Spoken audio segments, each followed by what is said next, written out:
Welcome to the Therapist Thrival Guide. My name is Miranda. I'm a licensed clinical social worker here at Ellie, and I'm here with Dr. Sarah Pauly, back this week again. Do you want to go ahead and introduce yourself a little bit? Sure. So my name's Dr. Sarah Pauly. I am the Chief Medical Officer here at Ellie Mental Health. I also have a really active outpatient practice. So I'm a psychiatrist by training. So I'm adult psychiatry, child adolescent psychiatry, and then also addiction medicine. So my special kind of area for my clinic is young people, so adolescents, young adults that struggle with substance use and mental health. Did you actually go to Harvard?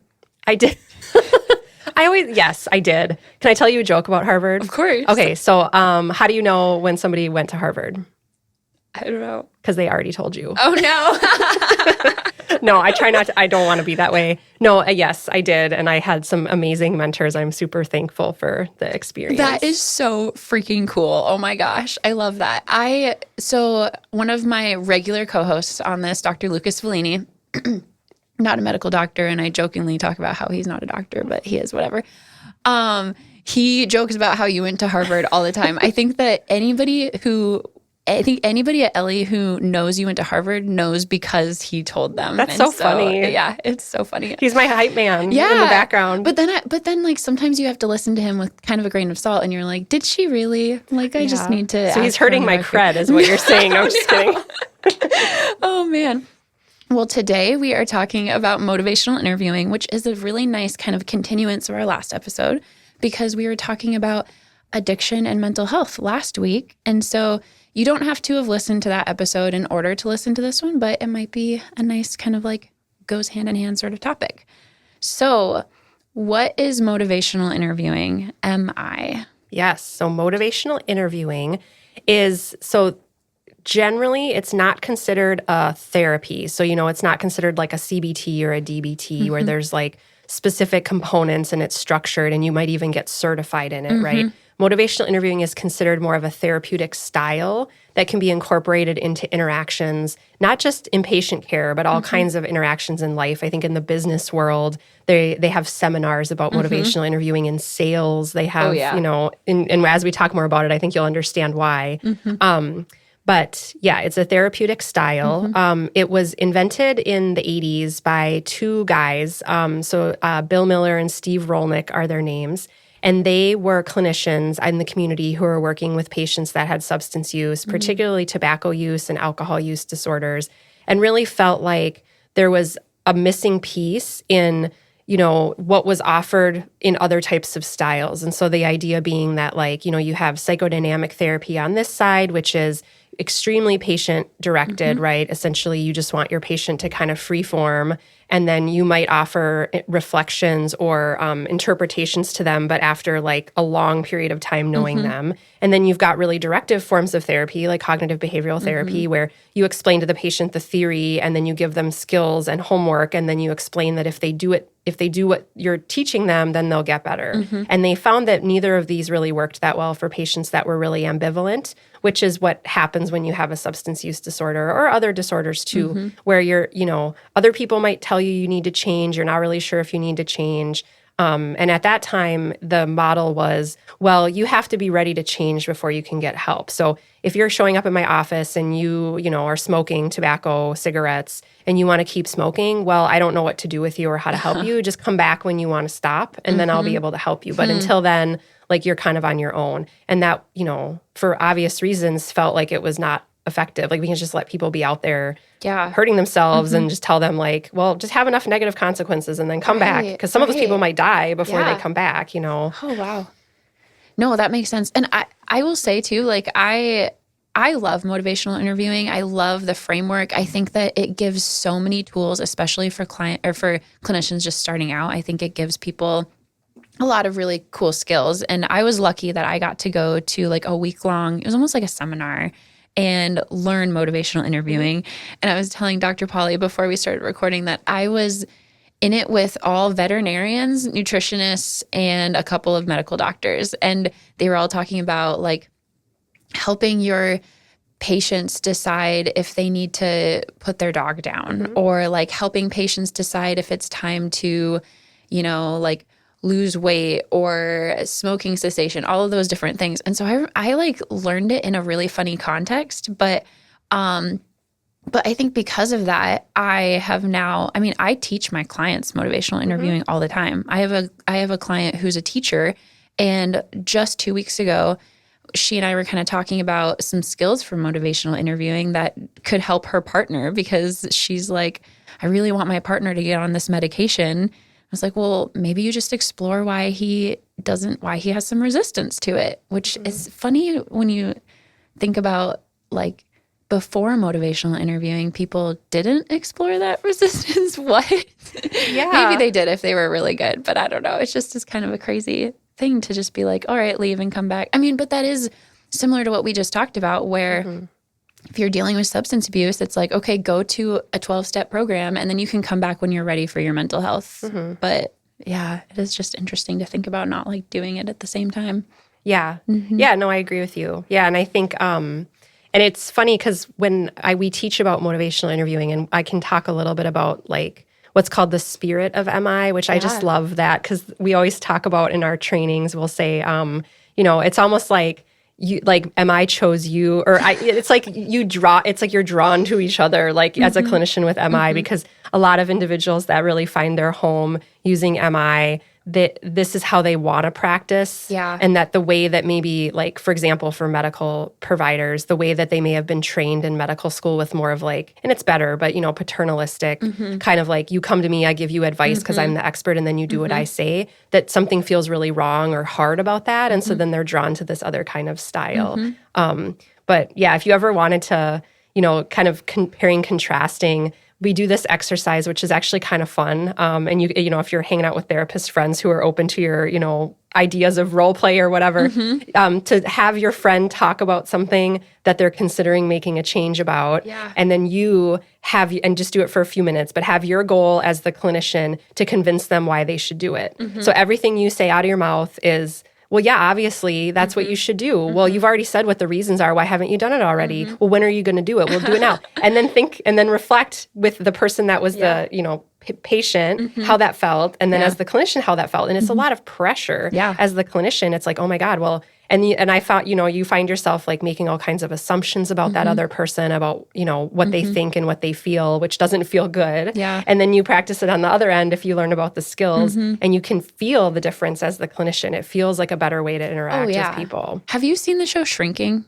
I haven't. I've had other people tell me I have to see this though. Well, it just makes me think of like one of the issues a lot of therapists have with that show is just how the clinician, like the main guy, I can't remember what his name is. Wait, is Shrinking the one with is it the celebrity that goes to his therapist? No. Sorry. No, that's the Jonah Hill one. Yes, that. Okay, sorry. Actually, we have that book.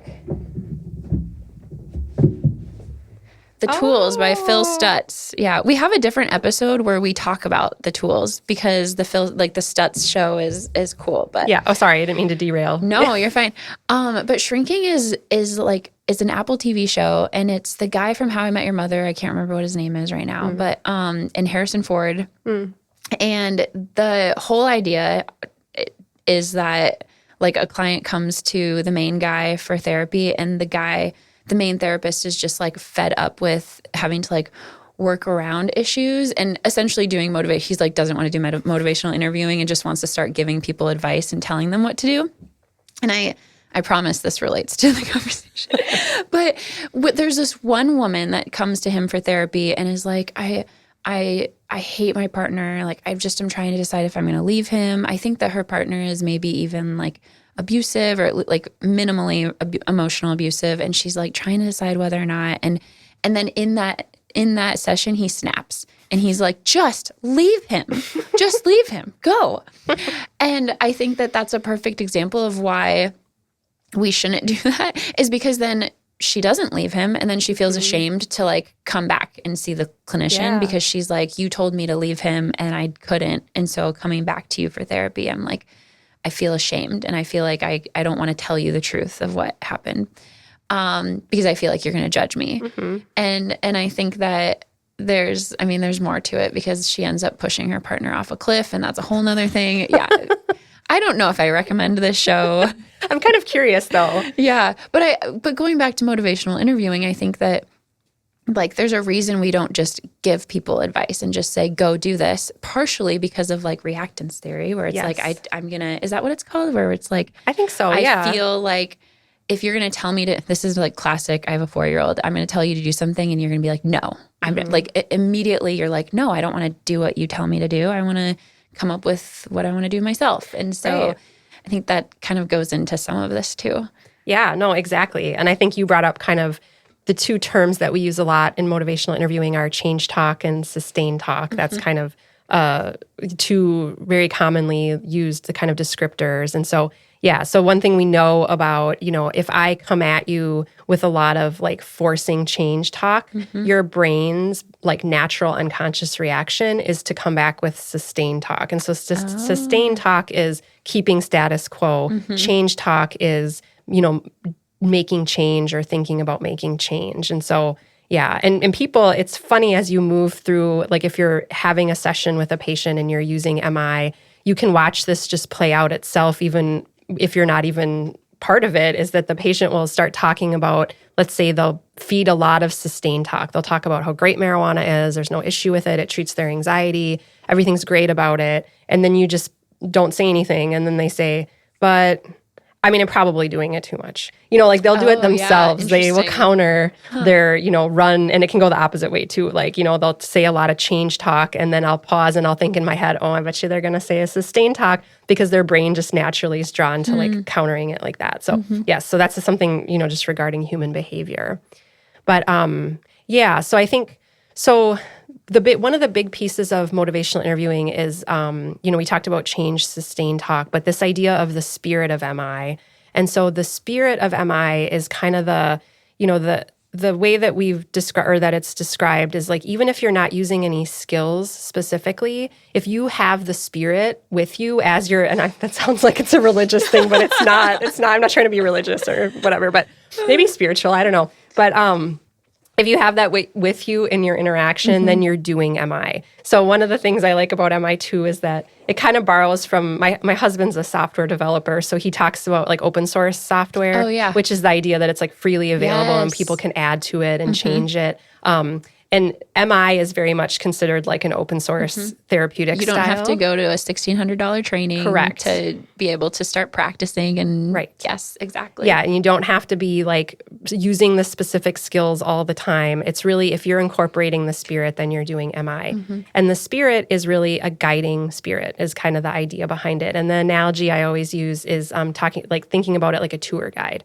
So if I were, you know, someone who's going on vacation, let's say I'm going to Colorado and I really want to do whitewater rafting, you know, and I contact a tour guide and I'm like, hey, I'm coming. I really would like to do some whitewater rafting. The tour guide doesn't just go, great, I know everything I need to know. Show up here, let's go, right? Like that wouldn't be a good tour guide. They would say, oh, okay, well, tell me a little bit about your experience with whitewater rafting. What kind of, you know, is it just you? Is it other people? Is there a particular area that you want to see? You know, how long do you want to spend? Do you have any physical limitations? You know, are you somebody who likes thrills, or do you not like, do you know how to swim, right? Like you would need to get a lot of information first before you would move forward. And then once you moved forward with the plan, you wouldn't just like plan it in a black box. You would send the person, you know, this is what I'm thinking. How does that look to you? Does this seem like what you want? Great, cool, right? And then you'd be ready for any changes that had to be made at the last minute, right? So let's say it's raining that day, right? And the person that you're doing the tour for forgot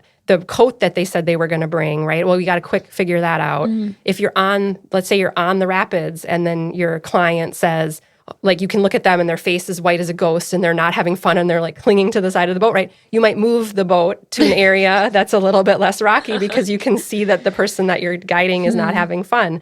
So, you know, and the same token, right? You wouldn't just like send the person a list of all the places they could go whitewater rafting and be like, you just let me know what looks good to you, right? Because that's not why you're hiring that person. So we're in the middle. We're not sort of passive and we're not like doing something on our own without getting feedback. We're getting feedback all along the way and we're adjusting as we move forward. So that's kind of the analogy behind the spirit of MI.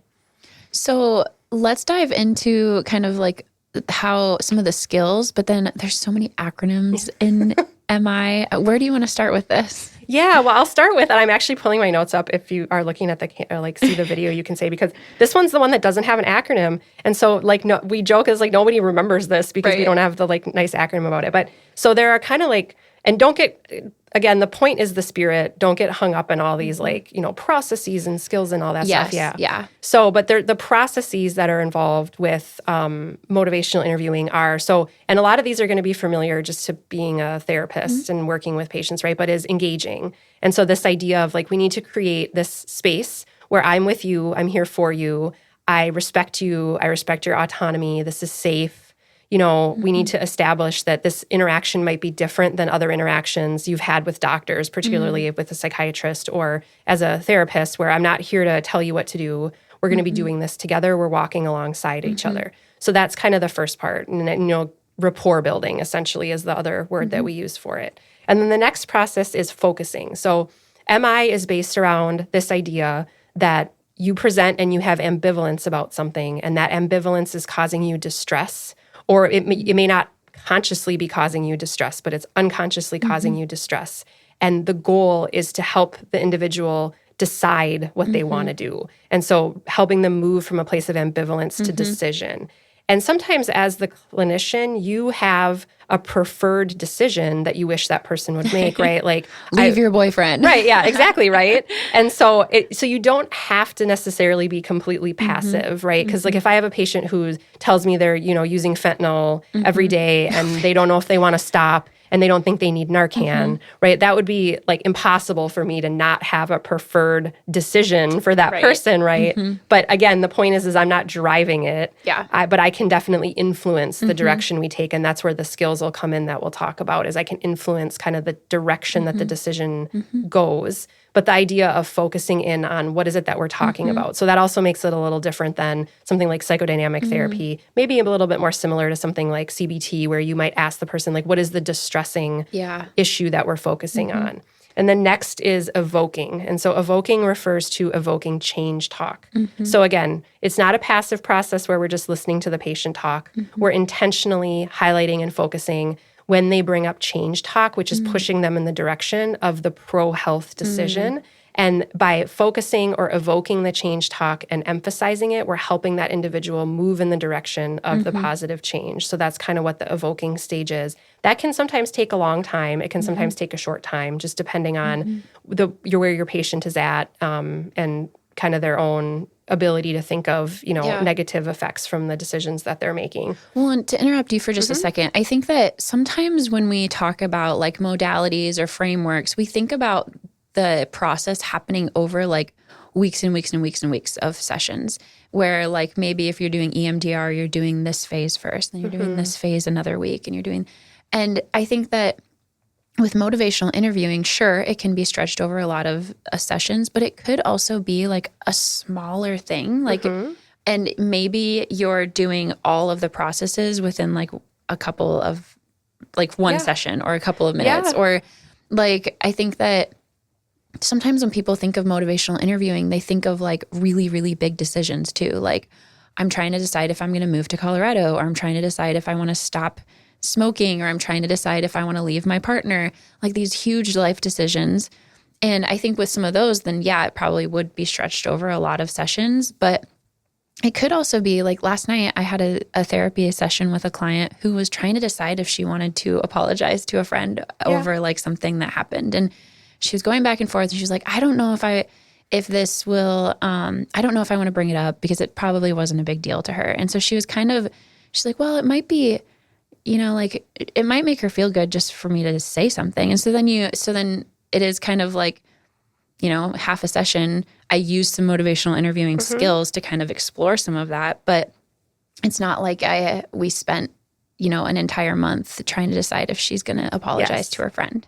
But so I think that with like, what I like about this, what did you call this? The therapy style is that it is just kind of like you infuse it to other modalities, but then you also can kind of use portions of it where you need it. And it doesn't necessarily have to be like a manualized, we're doing all of this over the next year sort of thing. Yes. Am I right about that? Yes, okay. That's perfect. And exactly, thanks for bringing that up, because yes, that's really true. Is I think and sometimes you might think like, well, the decision is, should I smoke or should I not smoke, right? But it's like, yeah, that could be one of it, but maybe it's just, do I smoke before work, or do I, sure. like it can be really small kind of pieces of ambivalence that you can work towards, and then kind of once you do the evoking, then the goal is that the patient then is in a stage where they've moved from ambivalence to being ready to make a decision. And so when they're in that spot, then it's about planning. And so I talk with my patients about SMART goals, which, right? Like, because a lot of, and I think all clinicians have had this experience where the patient's like, yeah, I'm going to do this. And like, they think they're just going to like turn their life around and it's going to be all different. They're going to wake up tomorrow, like dieting or whatever. Like, I'm just going to cut out everything. I'm going to throw away all the food or whatever. And so, but helping them be a little bit more realistic about it. So, like, yes, this actually just happened yesterday, but I had a guy that I was meeting with who has really for the past couple of sessions been in the planning stage of, I need to change my alcohol use. So he's a daily alcohol, or was a daily alcohol user. He's gotten to the point where he was keeping track of how much alcohol he was drinking and how many days per week and how many drinks in a day, and had really come to the conclusion, like, this is not good for my body. I have to do something different. But was really struggling with, like, creating an actual goal, because it was, well, I need to make a change. I can't go to detox. Okay, well, like, let's talk about maybe some more specific things. And so the initial plan was to cut down the number of drinking days in a month. And so he came up with a number that was a decrease from what he had been doing, but felt like it was feasible to him. And so when we met yesterday, he had successfully cut down, but he still was noting that he had a number of days where he was drinking 10 drinks in a day. And so we talked about, well, what do you think? And then what do you think would be a reasonable next goal? And so then he was able to come up with, he initially said, well, maybe I'll increase my number of drinking days so then I can decrease my number of drinks per day. And I'm like, well, that's an interesting idea, but and we did, again. But that's not what Dr. Polly wanted. Yeah, well, and we did motivational interviewing, right? Well, what would be the downsides of doing that? Well, in some ways, I'd feel like I was going backwards from where I am now. Okay, so what might be some other ideas that you have? And then came up with, well, maybe I'll limit it to, less than 6. I won't drink more than 6 drinks. And so, came up with that goal. So I'm curious when we meet next to see, like, how that went. But, again, it's not, you do change talk, evoke change talk, and then you want to help your patient move into the planning stage. Yeah. And being super specific and not just being like, I remember when I was a child protection worker, I had a case where I was working with a mom who was using substances pretty heavily. And I was working with her, trying to help her cut back, go to treatment, all of these different things. And I remember getting a court order back, and the judge had written the court order that, we'll just say her name was like Jamie. And it was like, Jamie will cut back on drinking or something. And I read that being like, what? Yeah. You're like, cool, that's helpful. Yeah. I'm like, that's so vague. I mean, okay, so what you're saying is that just by, drinking 29 days instead of 30 days of this month, then she's fulfilled the court order, but that still doesn't mean that she's a safe parent. Yeah. But so being specific about some of these goals. Okay, what else is a part of motivational interviewing? Yeah. So then there's people are probably familiar with the OARS. So the OARS is an acronym that I think helps that's the only part that I remember from. Well, there's also darn cat, but I don't even want to go into that because people can Google darn cat if they're interested, but it's kind of a minor thing. But anyways, so the OARS are, you got like, the way I view it is like a pyramid. So there's like the spirit of MI and then there's the skills of MI. And so that's what OARS are, the skills of motivational interviewing. And these are going to sound super familiar to anybody that has any kind of training to work with patients or clients. So O stands for open-ended questions. And so, the idea is you got to get your patient talking to get them to talk about change talk. And if you spend all your time talking or asking them close-ended questions, you're never going to get them to be free enough speaking that they're going to give you the change talk that you need in order to like evoke or to emphasize the change talk. So, we all know open-ended questions. But yes, and then, we actually in our training talk about this because as a psychiatrist, I think this happens, and maybe during DAs, therapists have this experience too, but you have so much that you want to get done in the time that you're with the person in order to like check the boxes of the things that you need, that I often, even if I ask an open-ended question, I'm following it with a choice. Like I'm saying like, I don't know, what are your symptoms of depression? Is it like anhedonia or like lack of interest, or is it like feeling, sad? Right. So Wait a second. What does anhedonia mean? anhedonia is a decreased interest in things you normally find pleasurable. I have never heard that word You've before. never heard anhedonia No, before? that is, or maybe I've like read it, but never heard it. That's so funny. Huh. Interesting. Well, there we go. Anyway, so I never actually allow the open-ended. I end up closing it up by giving options. Yeah. And sometimes that's appropriate. Like if you've got a teen that like has maybe, limited communication skill that doesn't know what you mean or what you're asking. But yeah, so that's just kind of I think a specific one to call out, because I think a lot of us do that where we close it up because we're just trying to be like, oh my God, I only have 40 minutes and we've got to like get through. Open-ended questions. A stands for affirmations, which we always clarify when we train that affirmations is actually a type of what the R is, which is reflections. But we have A first because it makes the acronym better. Oh, sure. Yeah, but an affirmation is essentially reflecting back to the person something positive about them or reinforcing their power and autonomy. So examples of this would be, you can have them be very straightforward and easy, or you can have them be more complex. So for example, the patient might be, talking about how hard it's been at home. Like, let's say it's a teen patient and they're like, my dad's been out of the picture and my mom's really struggling, and like my little brother has some behavior problems and like it's been really hard at home. My mom is feeling really stressed out. I have been trying to get to school every day. Sometimes I have to like text somebody to come pick me up. And you might say something like, you're very resilient, right? Which the patient never said they're resilient, but you're offering, you can pick that from what they're saying. They're describing going to great lengths to try to make things happen and advocate for themselves. And so you're kind of jumping to making a very positive statement about that individual. And so you can practice this with even things that seem really hard to affirm. So for example, one of the examples is like, me and my friends hang out and we smoke a lot of weed. We have a ton of fun, right? It's like, well, how do I say something affirming? And so like an example would be like, you really like to enjoy yourself, or you really have you know how to have a good time. So again, it's the idea being that you're picking out either something direct or something a little bit more nebulous that's a positive reflection on that person. And that, What's the purpose of an affirmation, really? Like, is it to continue kind of building that rapport, or is it just to kind of show that you're listening, or?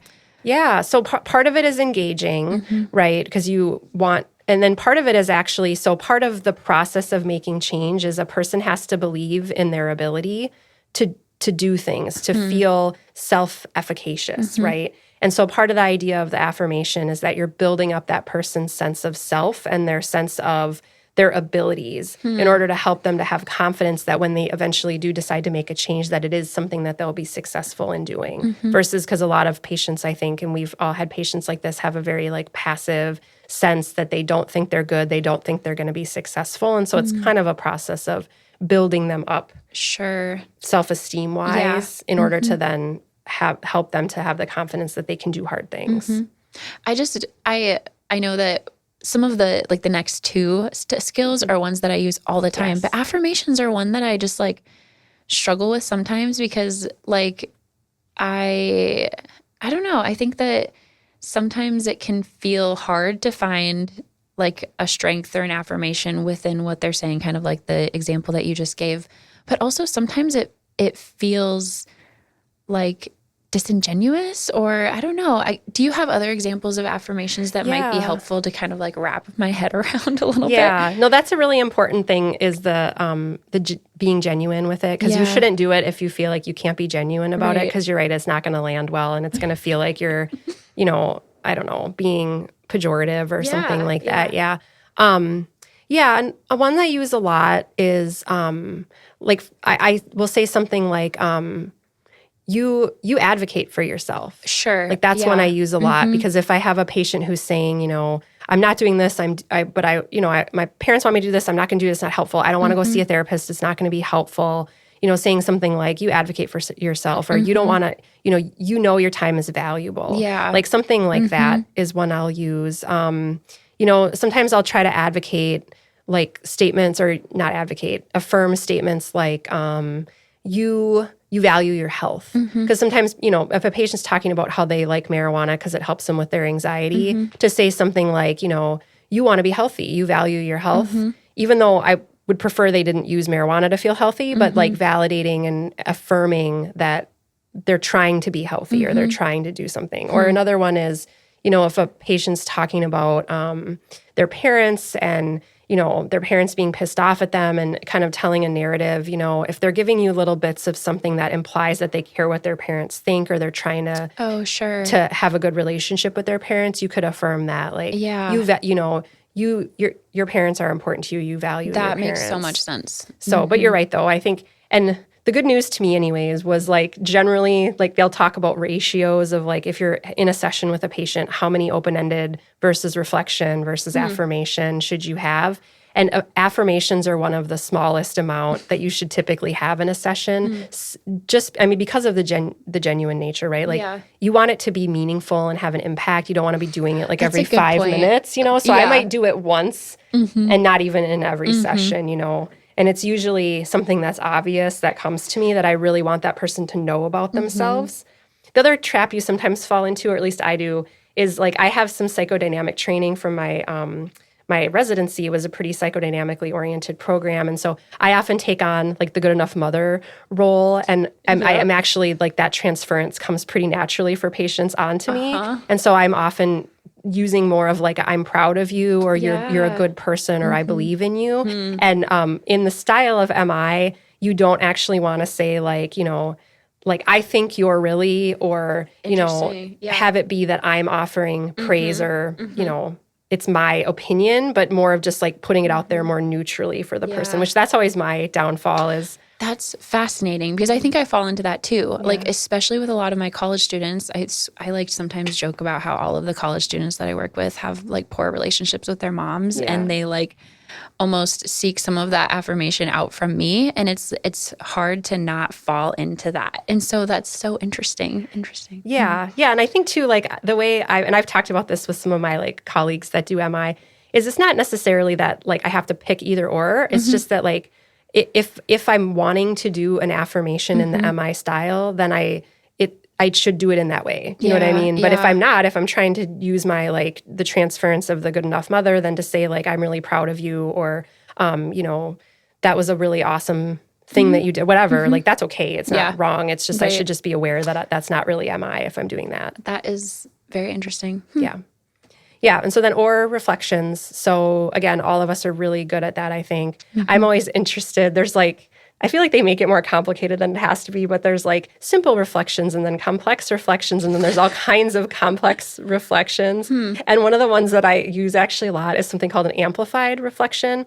And this one, you also have to be really careful of your tone because you can come across as like mocking. But the example that I've used it and it works really well is the patient will say something like, that there's really nothing wrong with my vaping. It's like not a big deal. I don't know why everybody cares about it so much. And I'll say something like, so there haven't been any negative effects from the vaping. And then the patient will go, well, you know what I mean? Like they recognize that sounds a little bit ludicrous, even though that is kind of just what they said. And so the idea that you amplify the sustained talk to the point that like the patient themselves can hear back how silly that actually sounded. And then they, or like another thing is like, there's nothing wrong with my relationship with my parents. Like it's totally fine. There's nothing going on. And you say, so your relationship with your parents is amazing and there's really no problems at all.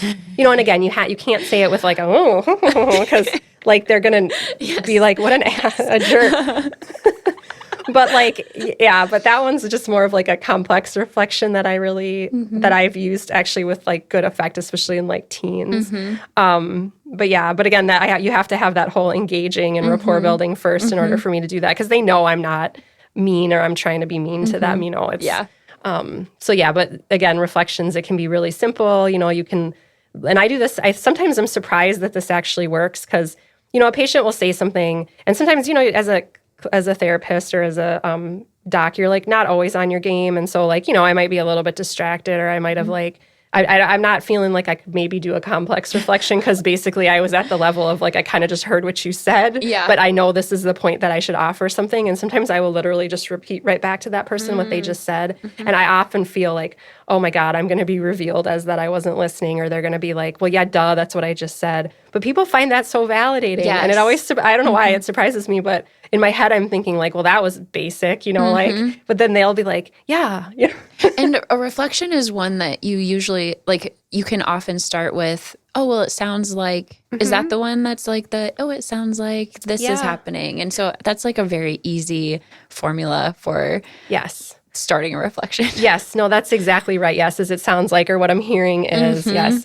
And then, if you're going to try to do advanced MI, they will challenge you to not wash what you're saying with a preposition phrase, to just do it. Yeah. That they'll say like the preposition waters it down. So you just go for it. But that's hard. And I have a hard time doing it. So I sometimes will try to challenge myself and be like, I want to say, so it sounds like, but then I'll just be like in my head. So it sounds like you blah, blah, blah. That's so good. No, that makes so much sense. It's hard because it's like some of this, it's like you got to still have an authentic conversation. You can't be in your own head being like, okay, an open-ended and a reflection and an affirmation. So, but interesting. Yeah. And among everything that you're doing with the skills, the reflections should be the number one thing that you're doing. So yes, open-ended questions. I think the ratio that we talk about is 2 reflections for every open-ended question, because you don't want to just be hammering somebody with questions. Yeah. Because that feels like, where is this information it's an interrogation going? Right. Like, are you even listening? You keep asking questions. So, the reflections. And then the summaries is the S. That's my favorite. I always ask to present on it every year at ACAP because I just really like it. I feel like it's such a powerful tool, particularly because it is a little bit different than a reflection. Again, this is an analogy. MI loves its analogies. So I think of a summary. You think of a summary as that you're walking through a wildflower garden and you're going to build a bouquet. And so you walk through, right, and you're keeping your eye out for flowers that you think are pretty, for the colors that you like, for the vibe of the bouquet that you're trying to go for. You think about like who the bouquet is for. You don't just like grab up all the flowers and then hand them to the person, right? You like you're careful, you're deliberate about what you're choosing, and you might stop at a certain color, and you might look around at the different types of, like how big it is, if it's a fresh flower that just bloomed or not.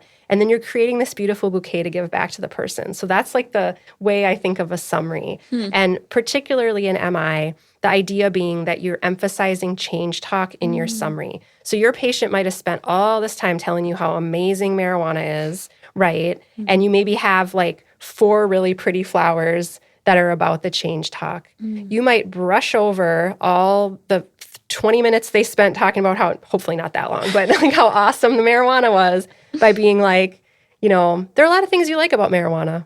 And then you're going to spend the majority of your time talking about those 4 really beautiful change talk flowers that you got, Like what would be an example of that, do you think? Yeah. So for example, right, it'd be like, there's a lot of things you really like about marijuana. And you've really recognized that it negatively impacts your relationship with your mom. You value your mom and the relationship that you have. And ever since you've started smoking, it's really felt like more and more times than not, you're just arguing with her. And that's been really stressful. And you go to school and you've noticed your attention span isn't really good. And we've been working on trying to manage your ADHD with medication. And it's just feeling like the medicine is not working. And we don't know if maybe that's the marijuana interacting with it, or maybe you just have really bad ADHD. It's just making it really a lot more complicated. And it's hard to wake up in the morning. You know what I'm saying? So you're basically like elaborating on and emphasizing the change talk in your summary. Yeah. But you don't want to necessarily completely like discount the sustained talk. But and then the other thing about it, right, is that you're always putting the sustained talk at the beginning of the summary so you can end with the change talk, because that's what you're leaving the person with. So then their mind starts thinking about the change talk because that's kind of what you left them with. Yeah. So that, and then the other thing that, we talk a lot about is that some of these things, especially like coming out with an affirmation, doing a complex reflection, as a clinician, is a little bit like putting yourself out on a limb because you could get it wrong and you don't want to damage the relationship that you have with that person. But part of why you're spending time with the engagement at the beginning is that the relationship typically can handle that kind of thing, especially if you're coming at it with the spirit of being patient-centered and caring and love for that person. I've definitely gotten it wrong. I've definitely offered an affirmation and watched the patient's face be like, and then really it's just like, oh, that didn't feel right. Yeah. And then they'll say, no, I'm not even, I'm not resilient. Like, I don't, I just like, I feel really like I'm not, you know what I'm saying? And so like, it's like, oh, I guess, their insight wasn't ready. They might still be a resilient person, but they don't view themselves that way. And that didn't land the way I wanted it to. So, I mean, I think it's definitely okay. And it's normal to make mistakes. And then it's just, and in some ways it can make the relationship a little bit deeper because it's like, I'm listening to you. I see your facial expression. Let's fix what I said so that it is reflective of what you actually meant. No, that makes sense. What are some other skills? So we've gone through OARS. We're not going to have time to go through all of like the darn cat stuff too. And I am not prepared for that. No. But what are some other aspects of MI that are helpful to highlight that clinicians could begin using? I'm thinking of like kind of some more of the skills around exploring ambivalence. Like I remember this was a long time ago that I went through all of this. So this is such a impactful it was. Yeah, it's such a good remember. Right. It was such a good. This is a good like refresher for me. But I remember one skill where you are, and maybe guess the skill, Dr. Polly. I'm just kidding. Do I get a prize? Right. So like if you say, I'm hearing you say this on one hand and this on the other hand, what do you make of that? Like I remember that skill. What would that fall under? Yeah. So on top of skills, I'm blanking on like what the actual like word for it is, but it's kind of like tools is like the idea behind it. And that's where you get things like the change ruler and then the thing that you're talking about. So yeah, there are specific like kind of like canned questions that you can ask that are specifically designed to elicit change talk. So that's kind of like what you're describing where you're pointing out the ambivalence and then you're asking them to essentially describe the ambivalence but focusing on the change talk. So like an example would be like trying to think like on the one hand you really don't like going to school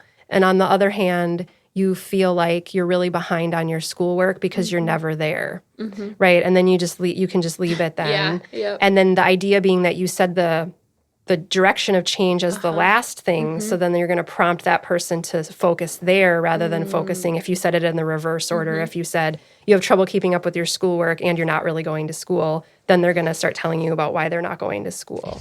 Yeah, so it's like you're almost using these like tricks to take advantage of the way people's brains work in order to get them to talk about change. The other thing with the change ruler, which you can use, and then there's also something called the value sort cards, which is another tool, and I can talk about that. But the change ruler is, classically like on a scale of 1 to 10, how much do you want to make this change? And then the person says, 6, right? And then you don't say like, why is it a 6 and not a 10? Because then they're going to give you sustained talk. You say, why is it a 6 and not like a 2? Yeah. And then they're going to give you their reasons for motivation for change. So that's another kind of like specific type of question you can ask. Yeah. And then the value sort cards are a part of MI, but I actually just like them as just another tool to use even if I'm not specifically engaged in like an MI conversation or even just as a theory. So the idea being like these are cards and you can have them they can be physical cards that you have in your office or it can be like a list that you've laminated. But essentially you ask the individual to look at this list of values and pick out the values that are the most important to them. You can do it in different ways. You can have them sort them into piles of like most important, least important. You can have them pick 2 that are their favorite or whatever. And then you use that to facilitate a discussion related to this decision that they're trying to make, with the idea being that like, which decision is most in line with these 2 values that you picked. So like, let's say they picked family as a value and then they're smoking marijuana, right? So then you might say like, well, how does, like, let's say your decision to not smoke marijuana, how would that impact your value of family? And then they would say, well, I think my family would feel more cohesive. I wouldn't have to lie or hide things, which would help me feel closer with them. I'd probably be a better member of my family, and you can help people come up with things. But the goal being that you're trying to get them to identify that potentially the sustained talk or the where they're currently at isn't really consistent with or in line with their values. That's kind of the goal. What would you do if you're just really not getting much for change talk? Like if you have the value proposition, you're like, how would your family be different if you didn't smoke marijuana? And they were like, I don't think it would be. Like, I don't think anything would change. And you're just kind of getting the I don't think there's any problem sort of talk. How would you explore that? Or would you? Yeah. Well, I think it depends on the situation, but that might be an indication that I haven't done enough engagement. You know, like there's still a sense that I don't know if the person doesn't know if they can trust me or they don't know if they actually want to be there and have this discussion in the first place, or maybe we haven't focused on the right goal. Yeah. That's the other thing too, is I think if you go through the focusing process fast or you have an assumption about what the focus is, you might have gotten it wrong. And then as you try to explore it more, it's not even what the person wants to talk about. Interesting. So then they're not Yeah. going to talk about it, you know? So I might even just call it out and say something like, oh, it seems like this, what we're trying to do here, that this isn't really helpful. Yeah. You know, and they might say like, yeah, I mean, it doesn't seem like this is really relevant. Like I already told you, like there's nothing wrong with my marijuana, you know? And then I might try to go back to either the engaging or the focusing, but say like, okay, well, if it isn't about marijuana, like what do you think what is something that's not been going well then? And then they might say, oh, my relationship with my parents or school or something else. And so then we might need to change what the decision is. It might not be what we wanted it to be or what the mom wanted it to be, which is marijuana. But, you know, that could be an indication that you just kind of aren't necessarily in the right place. Yeah. Or it might just be a bad day. And you might say like, well, okay, it seems like this is not your jam right now. Like what else do you want to talk about? And maybe you move out of the specific MI that you were trying to do for that moment, because maybe they need something else at that moment. Like maybe just some love or something, you know? No, that makes sense. Oh man, I feel like we've gone through so many great tools and steps. This episode has flown by. Oh my gosh. I agree. This conversation has flown by. Any other things that you feel like we're missing from this conversation or talking about MI? No, the only other thing I'd say is like if anybody wants to see examples, Oh yeah. you can, I mean, there's a lot of, again, because of the whole open source nature of it, there's a lot of free examples. So if you Google the two creators, Bill Miller, Steve Rolnick, they have videos of themselves going from start to finish with an MI in like 30 minutes with a person, and it like blows your mind. Like you watch it and you're like, oh my God, this is magic. Like it goes from a person that's like, I like my cigarettes to like a person that's like, you know, I'm planning to get on Chantix tomorrow and I'm going to do, you know what I mean? And you're like, whoa. Yeah. Oh, wow. So I would just encourage people, if you're interested, it can be really motivational I feel like we're going to use that word a lot here, but motivational to look at videos of people doing it. You're like, yeah, that's what I want to do. Well, and sometimes when we're just talking about these different skills or these different phases, it feels clunky. But I agree, like watching different examples can be really helpful to see how they're woven into conversations. And even like what you just said before about how, oh, this might feel funny to just not have, what did you say, like a preposition at the beginning, and you're just like making a statement, but then you see the client, you know, just like, oh yeah, actually, I mean, it doesn't feel as clunky in the moment as sometimes it seems when we're talking about talking, I guess. Yes. Yeah. And one other thing is that one of the kind of emphasis too is like peer support in doing this as a clinician. And so they very much encourage people, like if it's something that you are interested in, if you can assemble even just a small group of other clinicians who are also interested, and then just do case discussion or even just do live practice, like what's called real play, where you're not acting like a patient, but you're just acting like yourself and talking with somebody about a decision so people can practice and then get feedback. Oh, I love that. That's awesome. Well, thank you so much for joining and talking through all of this. And I mean, we'll have you back. Well, obviously you've been on 2 episodes so far. But I'd love to come back. This has been such a good wealth of information, a good refresher for me. And yeah, hopefully this has been helpful to all of our listeners. So don't forget to like this episode, subscribe, do whatever you can to get notified next time these episodes come out, because we have so many awesome topics coming, especially into 2025. And so I'm excited to continue. Thanks for listening.